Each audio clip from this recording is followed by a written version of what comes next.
একটা অস্থিতিশীল পরিবেশ সৃষ্টি করে দিয়ে নির্বাচন ধরেন বানচাল করার চেষ্টা করবে বা নির্বাচনকে লেন্থলি করার চেষ্টা করবে, অর্থাৎ ফেব্রুয়ারি থেকে দূরে সরিয়ে নিবে, ডেট ফেল করবে, ডেট চেঞ্জ করবে, তফসিলের পরে আবার নতুন তফসিল হবে। এই ধরনের জিনিসগুলো করতে চাচ্ছে হচ্ছে দুইটা শক্তি। তখন তাদের অপকর্মগুলো সামনে চলে আসবে, মিডিয়াও প্রকাশ করে দেবে বা যাদের সাথে তারা এখন বন্ধুত্ব পাতি এগুলো করছে তারাও প্রকাশ করে দিবে। কারণ আর তো তাকে সেভ আসিফ মাহমুদ তো আর তাকে সেভ করতে পারবে না, তাকে নির্বাচিত সরকারের কাছে ধর্ণা দিতে হবে। তারা নিউজ একেবারে আগ বাড়িয়ে, অর্থাৎ এক লাফে আপনি 300-400 মিডিয়াকে পেরিয়ে গিয়ে সে বলে যে আমি এখন গণতন্ত্রের পক্ষে চলে আসছে, আমি স্বৈরাচার না। তো নাম তো আছে আপনার, যে যে মিডিয়া হাসিনাকে স্বৈরাচার বানিয়েছে তাদের কয়টাকে বন্ধ হয়েছে, কয়টাকে আপনি জবাবদিহিতার আওতায় এনেছেন? মতোই নির্বাচিত সরকারের শাসনে অভ্যস্ত।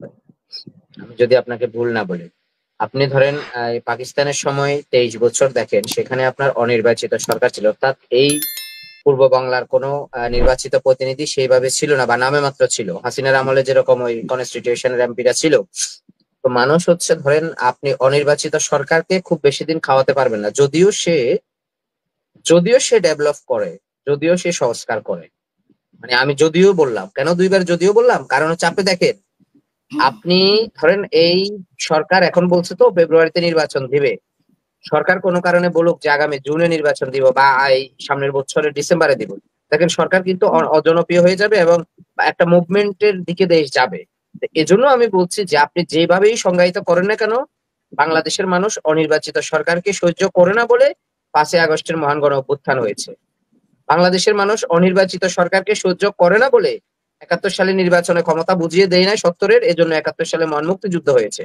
90 স্বৈরাচার বিরোধী গণ অভ্যুত্থান হয়েছে। এইগুলো তো আপনি একটার সাথে একটা তো লিঙ্কেজ। তো এজন্য আমি বলছি যে অনির্বাচিত সরকার আসলে চাইলেই কিন্তু সবকিছু করতে পারবে না। যদি আমি বলি যে বাংলাদেশ একটি গণতান্ত্রিক রাষ্ট্র, গণপ্রজাতন্ত্রী বাংলাদেশ, তো সেখানে আমি গণতন্ত্র নাই আবার গণপ্রজাতন্ত্রী বাংলাদেশ বলবো, একটা কেমন হয়ে গেল না? অর্থাৎ আমার জন্মের সাথে আমার বাবার সাথে আমার সম্পর্ক নেই, আমি অন্যদিকে চলে যাচ্ছি। তো এই জন্য আমি বলছি যে বাংলাদেশের ভিত্তিটা হচ্ছে নির্বাচনের উপর দাঁড়িয়ে।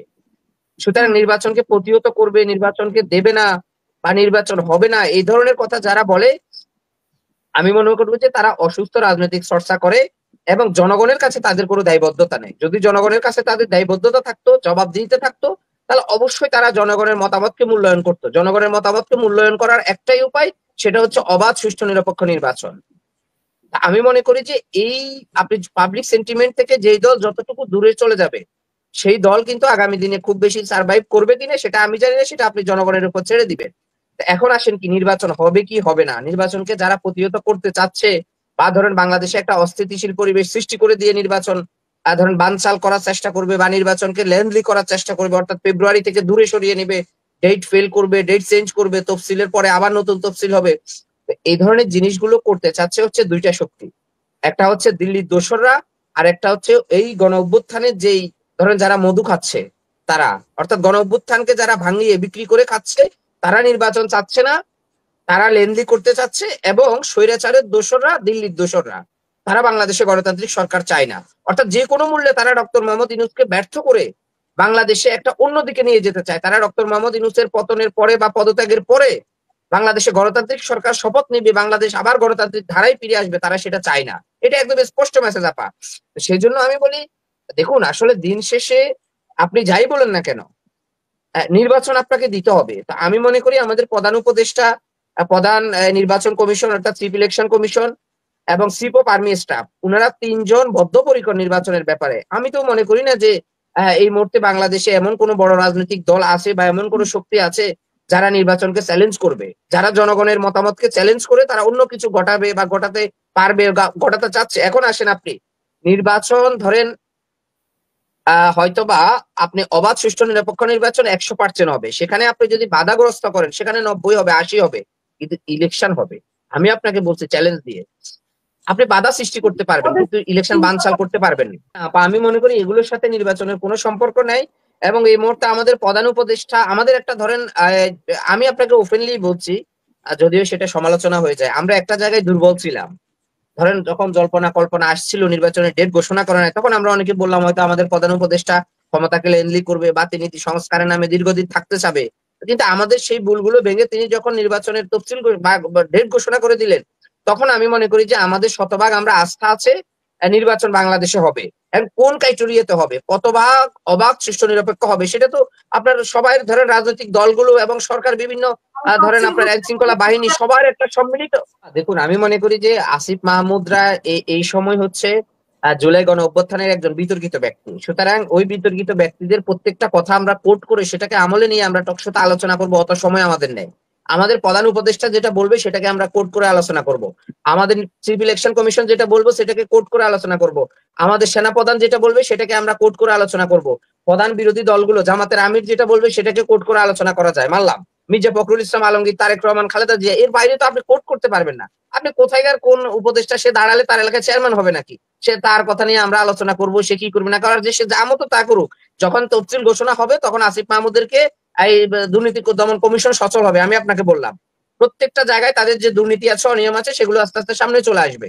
তখন তো আর রাষ্ট্র তাদের কাছে থাকবে না। বাই দা ওয়ে, আমরা যে কোনো ভাবে বলবো তখন হচ্ছে নির্বাচন কমিশনই হচ্ছে সবকিছুর প্রধান। তো তিনি তো সেটা করবেন। আমি মনে করি যে এটা তারা ভয় পাচ্ছে।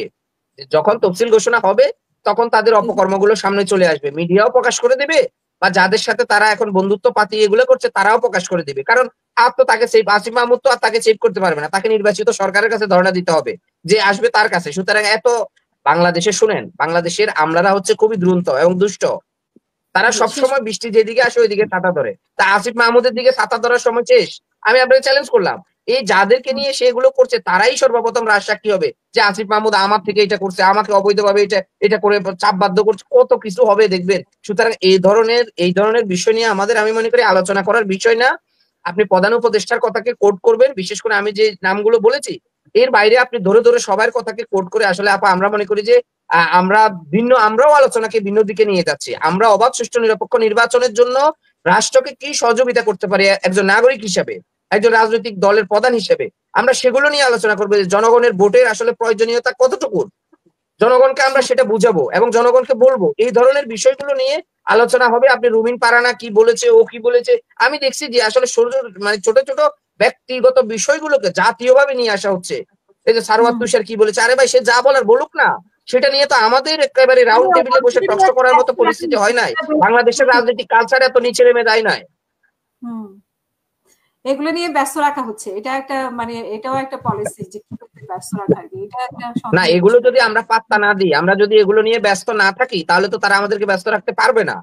আমরা যদি যে যা বলার বলছে আমরা এগুলো, কিন্তু আমরা দেখছি কিছু কিছু মিডিয়া এখনো স্বৈরাচারের দোষর রয়ে গেছে, যারা এখনো দিল্লির দোষর, যারা আওয়ামী লীগের দোষর, তারা ছোট ছোট বিষয়গুলোরে নিউজ করে একদম বড় করে দেখায়। এই মিডিয়া তো সংস্কার করতে পারে না। মাহফুজ আলম এত বড় বড় কথা বলছেন, এত বড় মাস্টার মাইন্ড, মিডিয়াতে কি করেছে মাহফুজ আলমরা? কিছুই তো করতে পারে না। যে মিডিয়াগুলো এতদিন স্বৈরাচারকে ফ্যাসিস্ট হতে সহযোগিতা করেছে, সেই মিডিয়াগুলো, আমি নাম বলছি না, এখন বড় একটা রাজনৈতিক দলে তারা নিউজ একেবারে আগ বাড়িয়ে, অর্থাৎ এক লাফে আপনি 300-400 মিডিয়াকে পেলিয়ে গিয়ে সে বলে যে আমি এখন গণতন্ত্রের পক্ষে চলে আসছে, আমি স্বৈরাচার না। তো নাম তো আছে আপনার, যে যে মিডিয়া হাসিনাকে স্বৈরাচার বানিয়েছে তাদের কয়টাকে বন্ধ হয়েছে, কয়টাকে আপনি জবাবদিহিতার আওতায় এনেছেন? এই ধরনের মাহফুজ আলমরা এই ধরনের কথা বলে এলাকায় গিয়ে মেম্বারও হবে না, মানে জুতার মালা গলা দিবে। শুধু আপনি অপেক্ষা করেন। সম্রাট, এটা তো বলার অপেক্ষা রাখে না। আপনি নাম বলতে চাচ্ছেন না, আমি নাম বলে দিই। সমকালের মালিক শেখ হাসিনাকে নিয়ে গান গাইছে, আর সে হচ্ছে 5ই আগস্ট সবার আগে এই সমন্বয়কদের নিয়ে তার অফিসে নিয়ে বৈঠক করাইছে বিভিন্ন রাজনৈতিক দলের সঙ্গে। এটা আমরা দেখছি, নাম না বলার কি আছে এটা? এটা তো এখন বিশাল বিপ্লবী সাজছে। আর এক সময় তো গিয়া শেখ হাসিনাকে নিয়ে প্রথমত আমি তোমাকে চাই, দ্বিতীয়ত আমি তোমাকে চাই, ক্ষমতায় আরো তোমাকে চাই, এই জাতীয় গান টান গাইছে না এই সমকালের মালিক কে আজাদ? গাইছে তো, আমরা দেখছি তো। সেটাই বললাম আর কি, তারা বারবার বিতর্কিত ব্যক্তিগুলোকে টকশোতে ডেকে নিয়ে আসে, কিন্তু সত্যিকার অর্থে যাদের দায়িত্ববোধ আছে জনগণের প্রতি, জনগণ যাদেরকে পছন্দ করে তাদেরকে টকশোতে নেই না। কেন নেই না? আমি তো জানি না কেন নেই না। ধরেন যার বিরুদ্ধে এলিগেশন আছে তাকেও আবার নিয়ে আসে যে আপনার বিরুদ্ধে তো এলিগেশন আছে, আপনি কি বলবেন? আরে ভাই, আপনি কি কোড নাকি যে আপনি টকশোর মধ্যে তাকে হেয়ারিং করছেন? তো এই ধরনের কথাবার্তা আমি মনে করি যে বাংলাদেশের এই মুহূর্তে মিডিয়া চেঞ্জ হওয়া, এটা আমি মনে করি যে একটা যৌক্তিক দাবি। এবং এই গণ অভ্যুত্থানের পুরো ধরেন গণ অভ্যুত্থানকে বিক্রি করে যারা উপদেষ্টা হয়ে আরামায়েশ করছে, তারা যে যে জায়গায় আছে তারা কতটুকু সংস্কার করছে বাকিদের কথা আমি বাদে দিলাম, সেটা আপনার জবাবদিহিতার আওতায় তাদেরকে আসতেই হবে, টুডে অর টুমোরো। যদি আমরা বেঁচে থাকি, যদি আমরা রাজনীতি করি, আমি আপনাকে চ্যালেঞ্জ করে বললাম, তাদেরকে আইনের আওতায় আসতেই হবে। বড় কোনো শক্তির হাত ধরেও তারা রক্ষা পাবে না। কারণ আপনি লাশের উপর দাঁড়িয়ে শপথ নিয়েছেন, বাকিদের কথা আমি বলবোই না। আপনি ছাত্র সমন্বয়ক হয়ে শপথ নিয়ে আপনি কি করেছেন আপনি জাতিকে বলেন, অন্যদের কথা বাদ। এই ধরনের কথা যখন আমরা বলবো তখন তো তারা জবাব দিতে পারবে না, বরং চেষ্টায় অনেক মিডিয়া তখন বলবে আরে এরা তো জুলাই আন্দোলনের সমন্বয়ক ছিল, উপদেষ্টা ছিল, তাদেরকে আবার বিতর্কিত করছে নতুন করে রাজনৈতিক সরকার। এই ধরনের কথাও হবে, আপনি দেখবেন। কারণ একটা গোষ্ঠী তো সবসময় সুবিধাবাদী। বাংলাদেশে এখন কিন্তু আপনি যেভাবেই বলেন না কেন আইনের শাসন কিন্তু নেই, অর্থাৎ জবাবদিহিতার শাসন, আইনের শাসন না থাকার কারণে আপনি হুট করে কাউকে ধরে স্বৈরাচারের দোষর বানিয়ে দিচ্ছেন। আপনি হুট করে আপনার মত সৃষ্টি করে তার বাসার সামনে, আর আপনি সেখানে চলে যাওয়ার কে?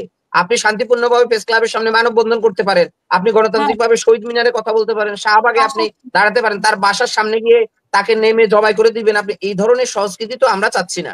বিশেষ করে 5ই আগস্টে আমরা এই ধরনের সংস্কৃতিকে ঘৃণা ভরে, আমরা বাংলার ছাত্র সমাজ, যুব সমাজ, তরুণ সমাজ এবং বাংলার প্রবীণ সমাজ সবাই ঘৃণা ভরে আপনার এটাকে প্রত্যাখ্যান করেছে। কিন্তু আমরা তো মব জাস্টিসকে কোনোভাবেই আমরা সমর্থন করব না। সুতরাং আমরা দেখছি যে এটা সরকারের নির্লিপ্ততার কারণে, আইন শৃঙ্খলা বাহিনীর নির্লিপ্ততার কারণে। তার একটু সামনেই কিন্তু আপনার ঢাকা রেঞ্জের ডিআইজি অফিস, তো সেখানে তারা, আমি এগুলো আসলে হিসাবে একটু সামনেই দুদক, মানে গুরুত্বপূর্ণ জায়গায়, শিল্পকলা একাডেমির একেবারে মোড়ে।